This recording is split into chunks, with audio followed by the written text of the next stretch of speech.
Hmm. Yeah, because I mean, that's the thing, like, like the transitions, everything's good until it's not, Yes. and then when it's not, it's like,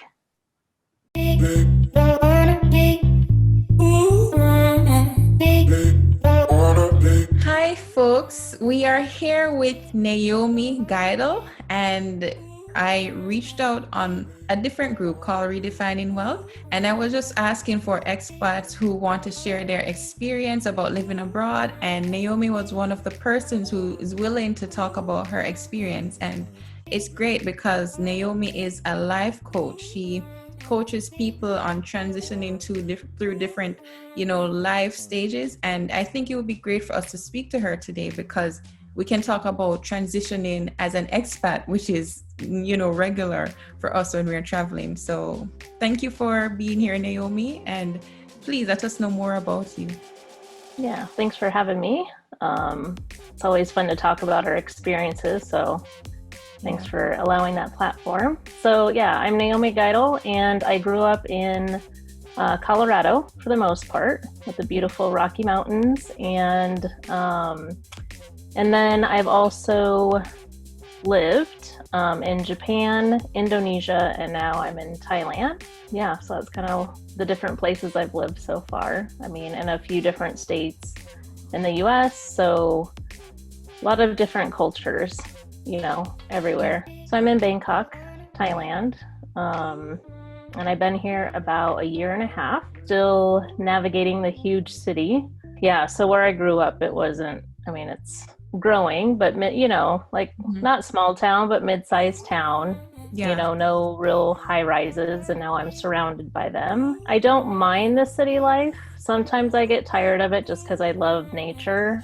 Mhm. And so that's why vacations are good because you just get out of the city, get refreshed being in nature, and Thailand has lots of beautiful places to travel to Oh, up yeah. north and all the beaches and islands. Thailand is on my bucket list. I want to go.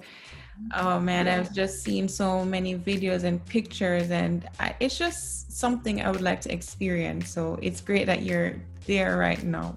Yeah, I recommend it.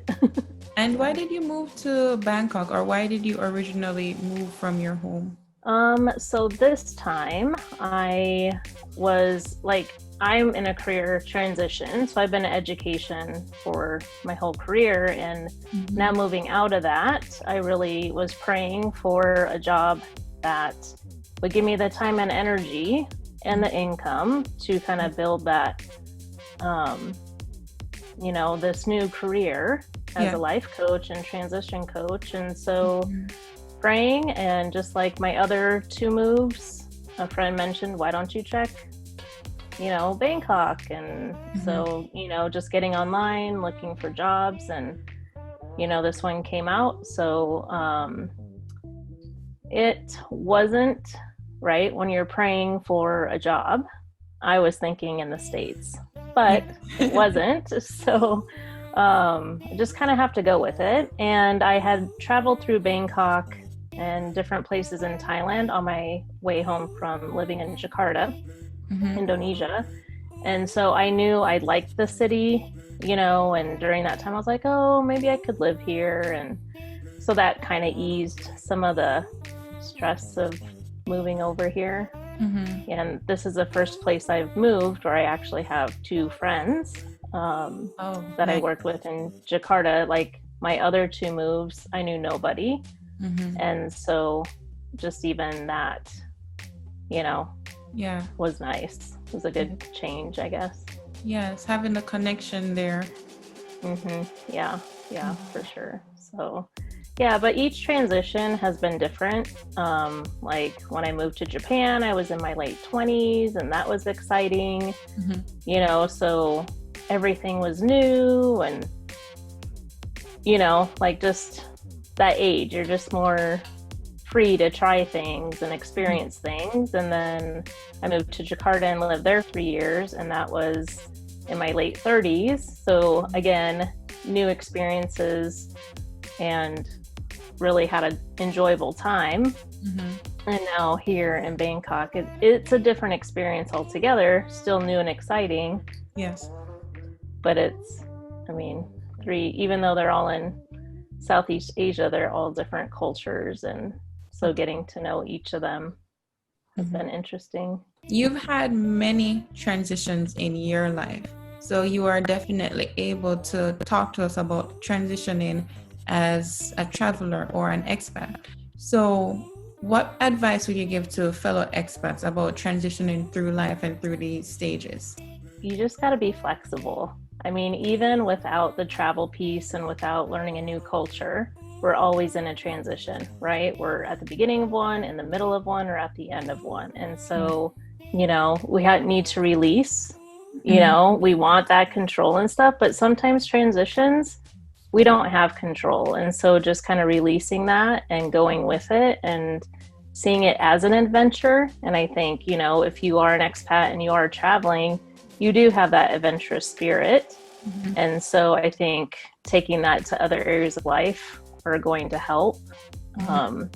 Because, I mean, moving to a new, even state, right? Or, I mean, definitely a new country. You're traveling over a sea. You're leaving everything you know behind. Yes. And so you're going to face times when it just doesn't make sense, right? You like... Yes. Oh, you thought it would be like this, and you know, it's so exciting, but then you come across, you know, something and you're like, that doesn't work, you know? I mean, we've all experienced that. Like, it could be the simple thing as food or finding a simple thing at the grocery store and you can't, you know, it's like all those little things. And so just staying flexible and open to the lessons that you are learning along the way, I think help in that transition. And so that's what I found anyway. Like I can have expectations, but not be so, like I can't have my fist around them so tight that I can't just let it flow and see what happens. Yes. And so I think just going with open hands and an open heart to see what's going to unfold. And usually it's way better than we could ever imagine ourselves. True. Sometimes not. Sometimes it doesn't feel like it, you know, and so there's a season where you have to work through that. But hopefully once you get through that, then you will see, okay, this is what I've learned. This is what I experienced. This is how I grew, you know, from it all. And so I think traveling helps you do that a lot, just because it's forcing you into the discomfort. Exactly. Whereas, you know, if you're in your home culture, it's maybe a little bit easier not to be forced out of your bubble or not to maybe see as much growth, you know, just because you are a little bit comfortable with living overseas. It's not comfortable. It's good. It's just not always comfortable. Yeah, that's the truth. Like you definitely hit on something there where that you definitely have transitions in any stage of life, whether you're traveling or not. But traveling is definitely a way that will propel you into learning more and, you know, being forced to learn more about yourself and about more about others around you. Yes, definitely.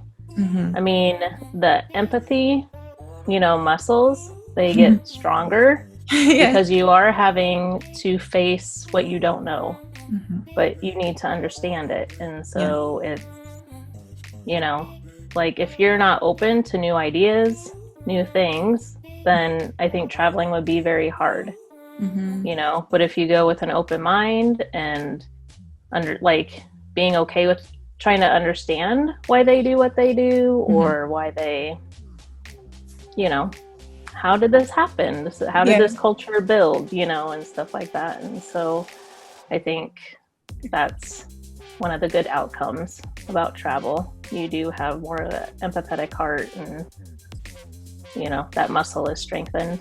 Yeah, I agree.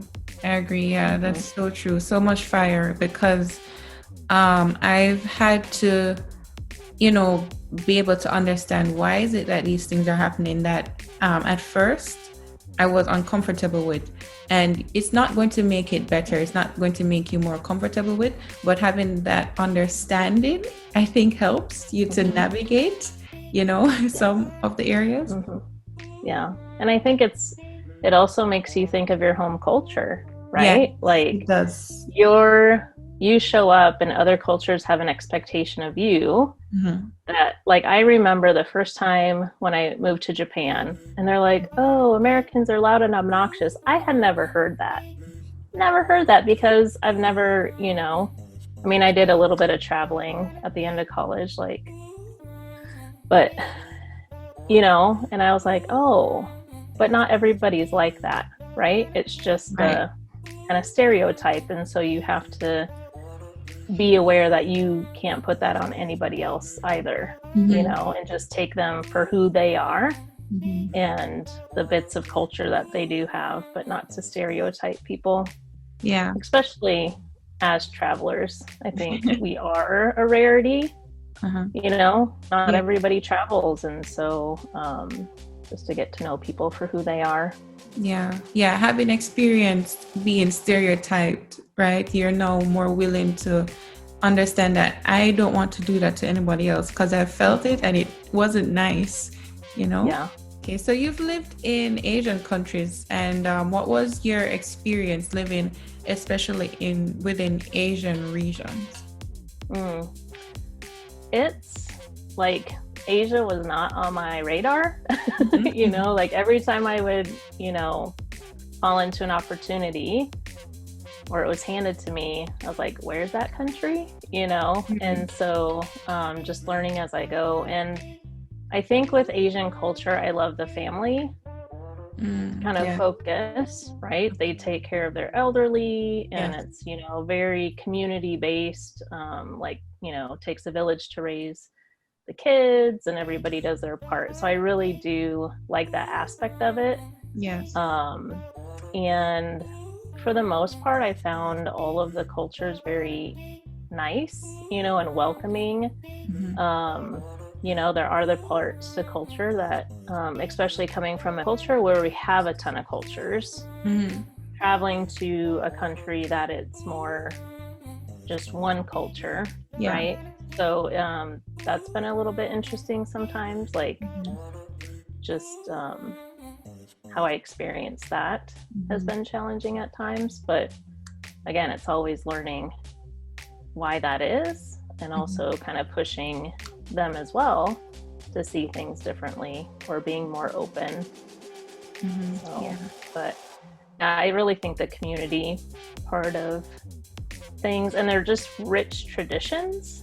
Like their costumes and their festivals and their gatherings are pretty amazing, just because they are way older than the country I come from, so they are stronger traditions and stuff. So that's been fun to see. I can imagine. Especially I know more about Japan's festival, so I've seen the amount of effort they put into them, and it's amazing to see. Yes. I would love wandering the streets and then you just happen upon a parade and you're like, what's happening today? That's what I loved about Japan, is just wandering and you just happen upon a festival or a temple, and just that rich community again of the parade. They're different groups of people and they're different floats and stuff like that. So it's pretty amazing. I haven't seen too many in Thailand just because maybe the pandemic, not getting out as much. So I'm looking forward to this next year, kind of maybe exploring more of that. I definitely know what you mean. The pandemic has caused a lot of things to be on pause or to change drastically. So I look forward to be able to come out of this and explore more. Because the thing is that when you move abroad, you're looking forward to exploring. So it's hard right now when you're not able to do that because of this situation, right? Yeah, but I've also had to learn that this is another area of me learning and others learning how to navigate the change and the Yes. flexibility and learning what else you can do within the situation. Hmm. Definitely. Yeah, we've all been stretched this year for sure. So 2020. yeah. Yeah. And I just hope that we do take the learnings that we all have learned. I mean, Mhm. even because through the challenge comes the learning, right? Yes. And we will come back out on the other side, even though some days, some weeks, some months it hasn't felt like that. Mhm. We will come out on the other side. And so I guess holding on to that hope, that it will end and Mhm. things will go back to the new normal. Mhm. And that's fine that it's new. Yeah, perhaps we've been needing some changes for a while. The good Mm. ones. Yeah. Yeah. What are some of the obstacles that you encountered or may have encountered when you moved abroad? I think language is the biggest one. Yeah. So, I feel like each country I go to, I don't spend as much time trying to learn the language. Like when I moved to Japan, I was listening to the, CDs months before I moved. Mhm. When I got to Indonesia, it took me a little bit longer, but I got, some of it, took lessons. And in Thailand, I've been intimidated Mhm. because it's a tonal language. And so, yeah. Okay.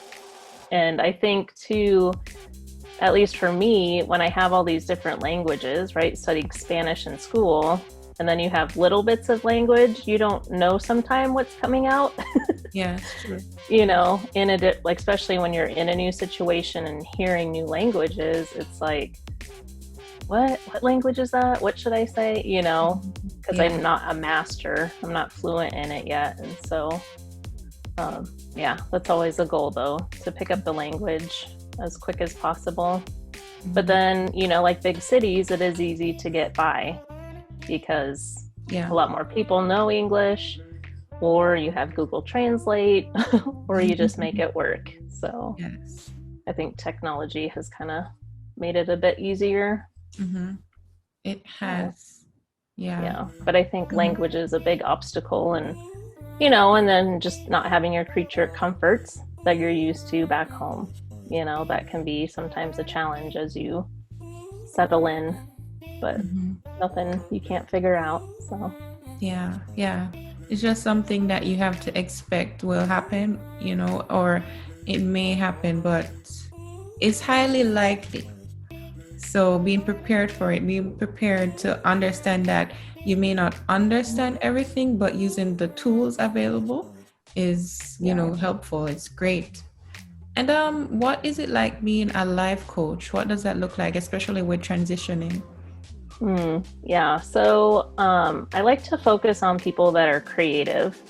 So they Okay. kind of have more of the creative mindset. And so they're either, moving into a new position or want to express, themselves through their art more and how to get that out in the world.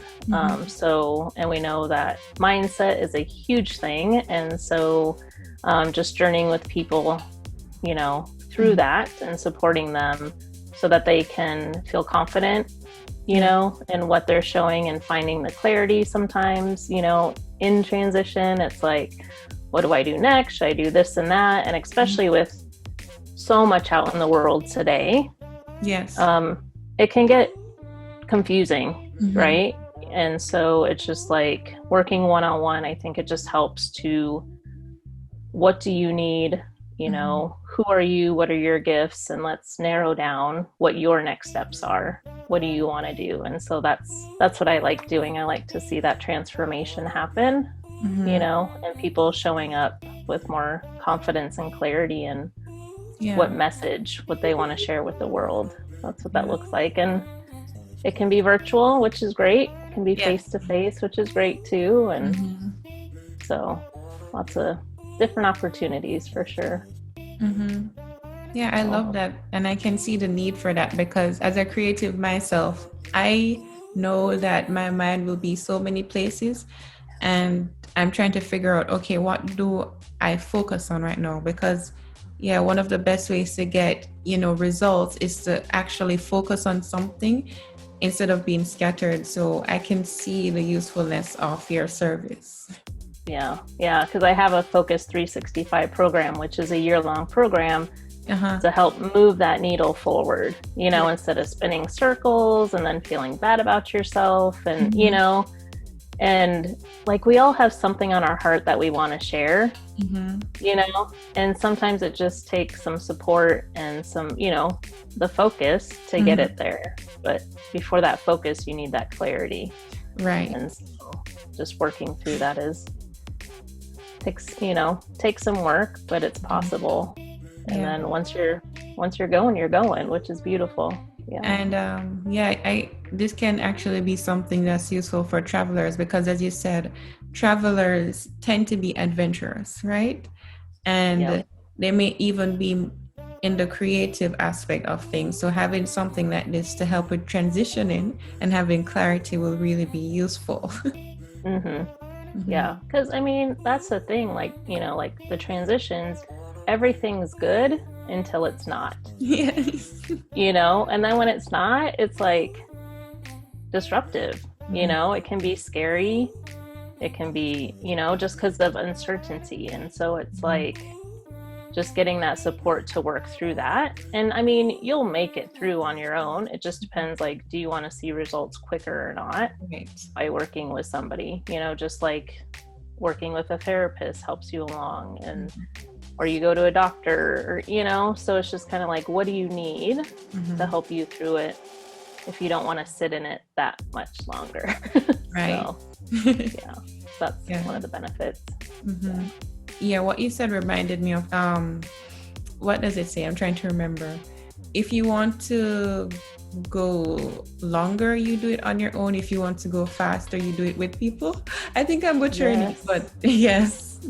That makes perfect sense. Yeah, because I've experienced that too. It's like, no, I can figure this out. I got it, But anytime I'm in community and get the help I need, it's just like, oh, why didn't I do this sooner? Yes. So. Yeah, it's definitely useful. I'll try to find it and link it below. And also, if you guys are finding value from this video, please give us a thumbs up and share. And I'll also be linking Naomi's links below, so we can definitely contact with her, get to know her more, and see what her services are, because they definitely are useful. Do you have a special morning or evening routine? Ish. They can always be improved. So I do like to work out in the mornings. And my school starts fairly early, so I don't have like a ton of time. I don't make a ton of time to do like more than maybe work out and do like a prayer journal and then, get on my way. That's pretty much what I have time for. I don't want to get up at 4:30 in the morning. So yes. And then evenings, it's either going for a walk to yoga or working on my, coaching business, working on that stuff to move the needle forward, hanging out with friends. So it's like evening routine. I guess the most I have is just like journaling and reading. Okay. Just to wind down the day. Yeah. That's kind of what I try to do. Yeah. Nice. But I know routines are so good. When when you're on them, you're rocking, you can feel a difference than when you get off of it. When you are traveling, there's a disruption in your schedule, your routine, and you can feel it. And good thing you're on a beautiful island or beautiful mountains or wherever. But yeah, it's nice to get back to daily routine as well and see the benefits of that. Yeah. And even finding your special routine in this new situation, because it probably won't get back to the same routine you had in, back home, but you may have to change it up. So now it actually is more effective in your new life or new transition. Yeah. And I look ahead to the routines I do want, right? When I am fully transitioned into coaching, because that's part of the vision. Like, how do I want to start my day? How do I want to, spend my time. And so I think that's important too. If you are building something, you know, but you're in the trenches now, to look ahead and be like, yes, this is what I am working towards, you Okay. know, and if that's what I'm working towards, what can I incorporate now to keep that ball rolling? So I think that's important. And you mentioned that you love reading. So what book would you recommend that people read that has impacted your life? The Purpose Driven Life Okay. is good. 7 Habits of Highly Effective People. That was old school, but Yes. still so good. Like I still have it in my head. Mm-hmm. But I find that in this season, I like reading fiction Mm-hmm. and listening to nonfiction because I like to take notes and stuff. And I just have found that I like to listen better. So I thought that's nice now that we have all that technology to listen to the books and stuff. So, Oh, yes. yeah, but I think those have been the 2 biggest impactful ones. Great. We'll link them below as well. I have read, well, actually, The 7 Habits of Highly Effective People. I read the teenager version way back. It was written by his son, but it really helped me a lot. So it's useful. I'm going to read the one now as an adult, now that I think about it, because I am an adult. Yeah. I have Bob Goff's Dream Big here. That's waiting for me. So I'm excited to read that one as well. Okay. His Love Does book is really good.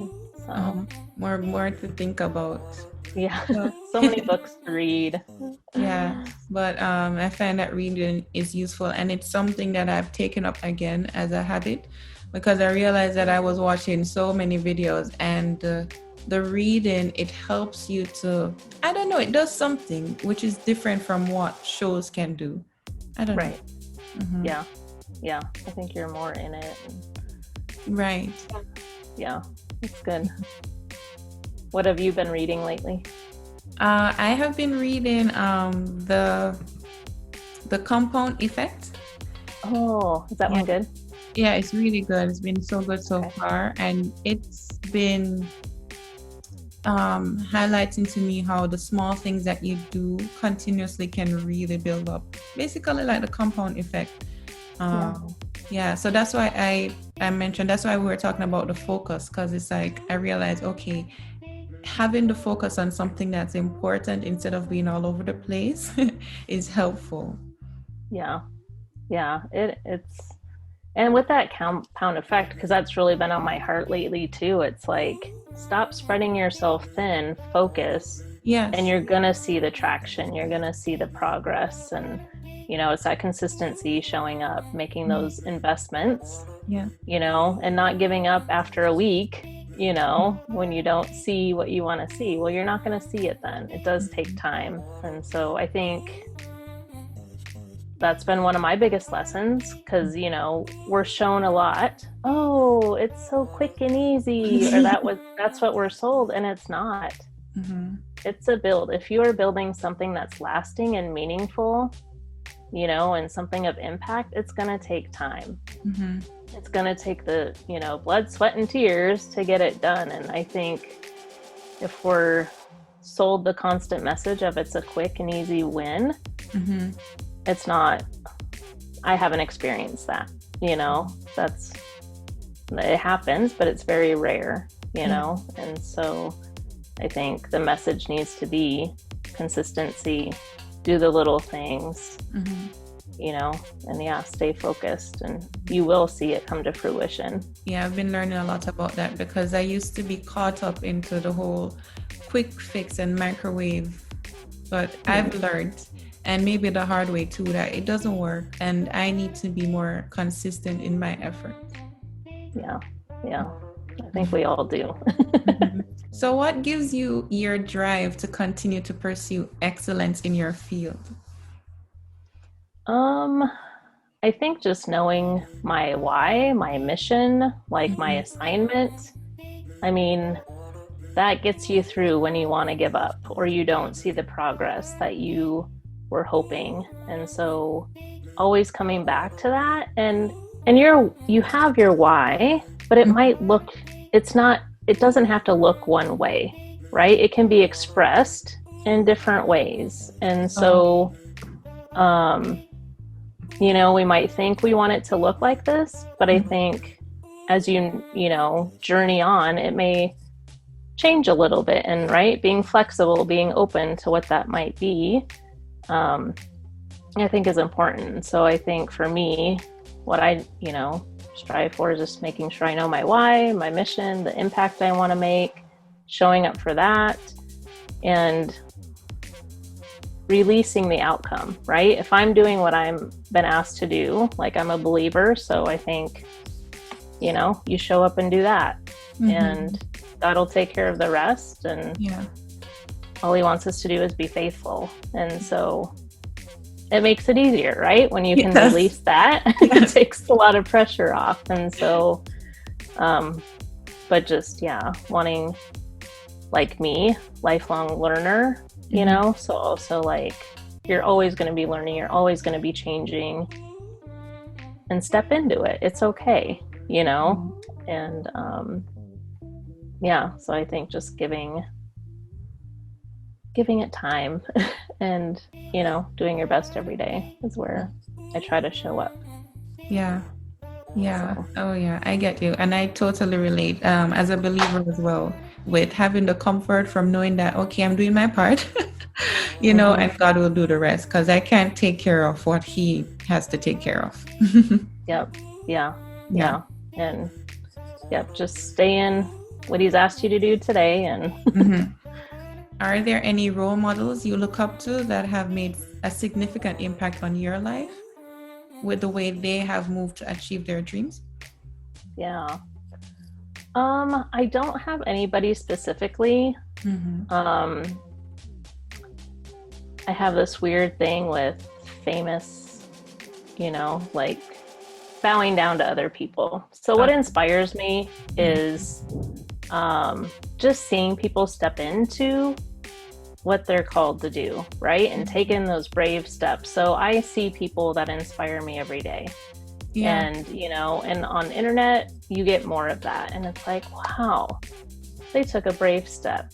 Way to go, you know? And so that gets me inspired up. And so I think, you know, there's people that have come, you know, have journeyed ahead of me. And so I take part of their story and try to see what lessons I can learn from that.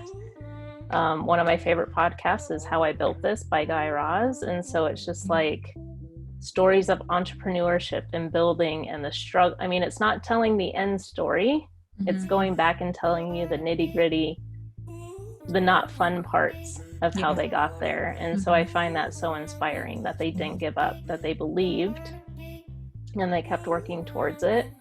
And most of those stories are years in the making.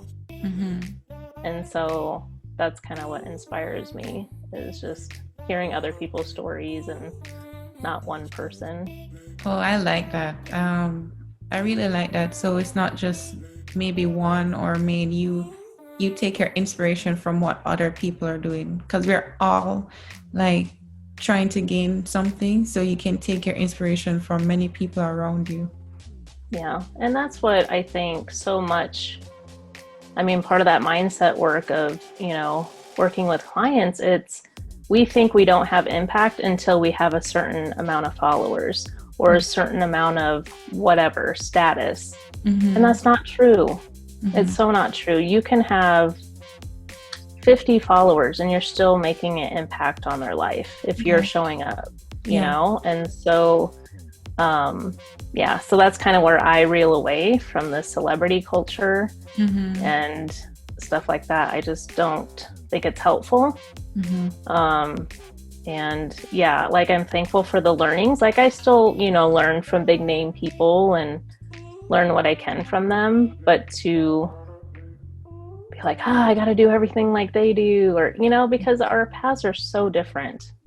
Just like if we believe we're all unique, each path is unique, each way we do things is unique. And so owning that is where it's at. So, and not just, you know, somebody else's story and trying to make it yours. It won't work.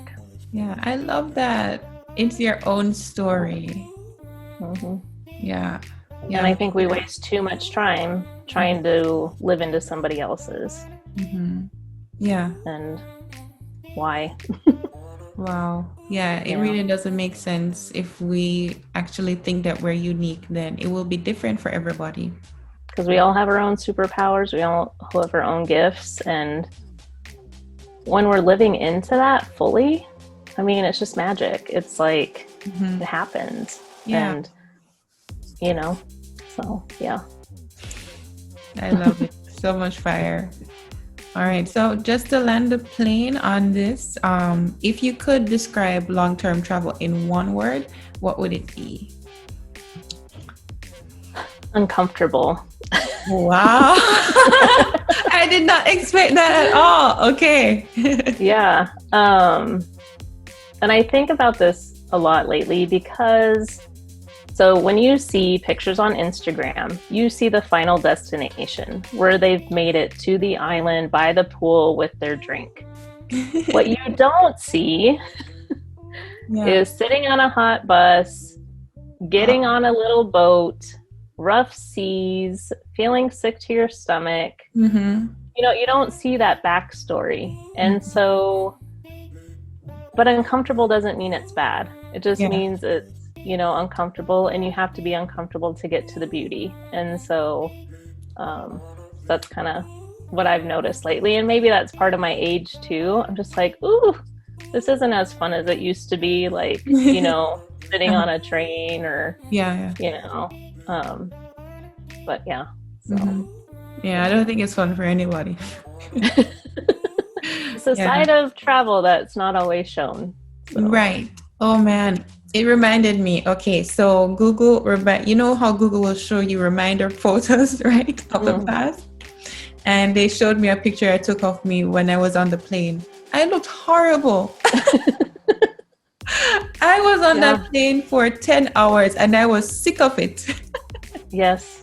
I don't know why I took the picture, but I'm glad I did. But it shows that it's not all glamorous. Right. Yeah. Yeah, there's definitely the backside of every story. And so, but so when that question, I was like, that's the first thing that came to mind is uncomfortable. So. Yeah. Wow. And thank you for being honest with that, because I'm glad you said that. I've been thinking about it lately that we do see a lot of the beauty side, but people need to be prepared for what may happen, which may not be beautiful. Yeah, but you need both. Right, yeah. And so, I think, too many times we're only shown the good, and it's like, show me the dirty part. Like, how do they do this? How do they show up every day? How do they do it? And that's I think what we want to know sometimes. Yes. Yeah, so true. Thank you. All right, Naomi. So how may we connect with you? I like to hang out on Instagram, and that's a creative purpose. So a creative purpose. And then that's also where you can find me on Facebook. And then that's my website as well. And that's where you can find me. Yeah, definitely. As you see, right, with Naomi, it's really genuine, but it's also to help you. So definitely go and connect with her so that you can get more of the gems that she's dropped today, more of, because today it was a short interview, but there is more that you can gain. So definitely connect with her. Thank you. Yeah. And if you're in Bangkok, come say hi. Yes. Yeah, one day. Yeah. Well, thank you so much. This was fun. Yeah, it really was. And thank you again for giving off your time, for dropping so much wisdom and knowledge. It's helped me, and I look forward to the people that it will help as well. So please let us know in the comments what really stood out to you. I hope you enjoyed, and go and have a great day. I look forward to seeing you soon. Bye.